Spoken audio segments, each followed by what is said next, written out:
Guys अस्सलाम वालेकुम। तो गाइस इसमें हमने power absorbed and supplied by each source, average power absorbed and supplied by each source हमने फाइंड आउट करनी है। जैसा कि आपके सामने सर्किट है गाइस, सबसे पहले हमें फाइंड आउट होनी चाहिए करंट्स। तो जैसा कि गाइस आप जानते हैं इसमें वोल्टेज आपको पता है पैरेलल में सेम होते हैं। अगर हम I1 को कैलकुलेट करना चाहते हो तो यही वोल्टेज को हम अगर इस रेजिस्टर पे डिवाइड करवाएं तो हमें I1 मिल जाएगी। तो देखिए I1 को कैलकुलेट करने का तरीका, पैरेलल में वोल्टेज सेम होते हैं तो हम 12 इंटू 45 डिग्री को डिवाइड करवा देंगे 4 ओम रेजिस्टर पे। तो 4 1s आर 4 3s आर, तो I1 की वैल्यू आ गई हमारे पास 3 into phasor angle 45 degree ampere. इसी तरह से अगर हम I2 को कैलकुलेट करना चाहते हैं, जैसा कि मैंने आपको बताया पैरेलल में वोल्टेज सेम है, इसकी टोटल रेजिस्टेंस निकालें और उसको डिवाइड करवा दें, वोल्टेज को उस पर डिवाइड करवा दें। तो I2 हमारे पास बराबर होगी 12 इंटू फेजर एंगल 45 डिग्री। आप देखें ये दोनों सीरीज की फॉर्म में लगे हुए हैं, 2 और माइनस J2, तो इन दोनों का सम आ जाएगा 2 माइनस J2। तो इसको डिवाइड करवा के आप I2 की भी वैल्यू फाइंड आउट कर सकते हैं। हम इसको इनडायरेक्टली कैलकुलेटर पे पुट करेंगे। मैंने इसकी एक अलग से वीडियो बनाई हुई है, आपने जाके वो देख लेनी है कैसे हम इसको डिवाइड करते हैं।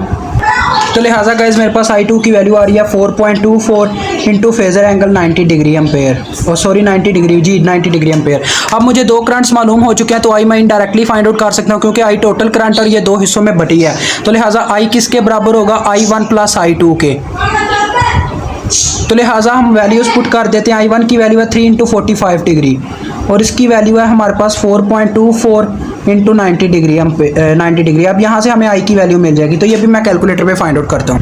तो लिहाजा गाइज मेरे पास करंट की वैल्यू निकली है 6.7 इंटू फेजर एंगल आया है 71.56 डिग्री एम्पेयर। तो अब मुझे गाइस सब करंट्स की वैल्यूज़ मालूम हो चुकी हैं, तो लिहाजा मैं अब इसके cross power supplied find out कर सकता हूँ। तो मैं इसको पावर सप्लाइड का नाम दूंगा। इसका फार्मूला होगा 1/2 VM IM cos theta V minus theta I।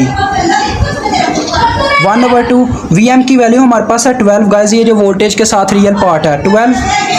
IM की वैल्यू होगी ये जो I के साथ हमारे पास रियल पार्ट है 6.7। आगे cos इंटू थीटा V यानी वोल्टेज का एंगल जो कि 45 डिग्री है। इसमें से ये वाला एंगल माइनस हो रहा है, थीटा I यानी करंट का एंगल 71.56 डिग्री। क्योंकि गाइस इसकी करंट यही थी, I इसमें से निकली थी, तो I की वैल्यू ये है हमारे पास। अब इसको ओवरऑल कैलकुलेटर पे पुट करें और अपना आंसर पाएँ। तो लिहाजा गाइस मेरे पास इसका आंसर आ रहा है 35.96 वाट। अब ये सप्लाइड पावर थी। आगे हम एक cross 4 ohm resistor find out करेंगे पावर जो कि अब्जॉर्ब हुई है P4 ओम इंटू अब्जॉर्ब से हम इसको शो करवाएंगे। तो लिहाजा इसका फार्मूला होगा 1/2 VM IM। इसमें वोल्टेज पैरेलल में सेम होते हैं, इसमें एंगल नहीं आएगा, एंगल सिर्फ वोल्टेज सोर्स और करंट सोर्स के बारे में आता है। तो 1/2 VM की वैल्यू कितनी है 12 और IM इसमें कितना है, IM यानी I1M। इसमें से I1 जो है फ्लो कर रही है, तो I1 की M कितनी थी 3। तो इससे आपने इसको फाइंड आउट कर लेना। ये मेरे ख्याल में कितना आने वाला जी 12 ज़रबे 3 डिवाइडेड बाय 2, तो ये गाइस 18 आ रहा है जी। 18 वाट आ गई हमारी P4 ओम के क्रॉस। अब हमने P2 ओम अब्जॉर्ब फाइंड आउट करना है। कोई भी इंडक्टर और कैपेसिटर अपने एक क्रॉस पावर अब्जॉर्ब नहीं करते, लिहाजा इनकी फाइंड आउट करने का फ़ायदा को नहीं है, सिर्फ आपने रजिस्टर की फाइंड आउट करनी है।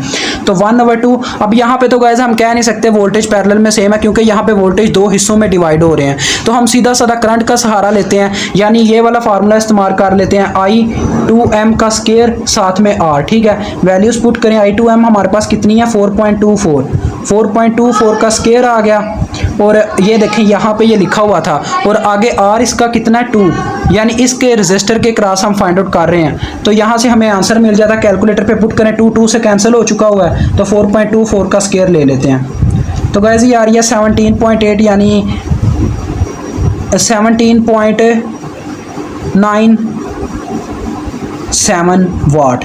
तो गाइस देखें इन दोनों को अगर जमा किया जाए तो हमारे पास पावर सप्लाइड ही आ जाएगी, लिहाजा हमारा आंसर बिल्कुल ठीक है। यहाँ पे हमारा ये क्वेश्चन होता है ख़त्म। इंशाल्लाह मिलेंगे नेक्स्ट वीडियो के साथ।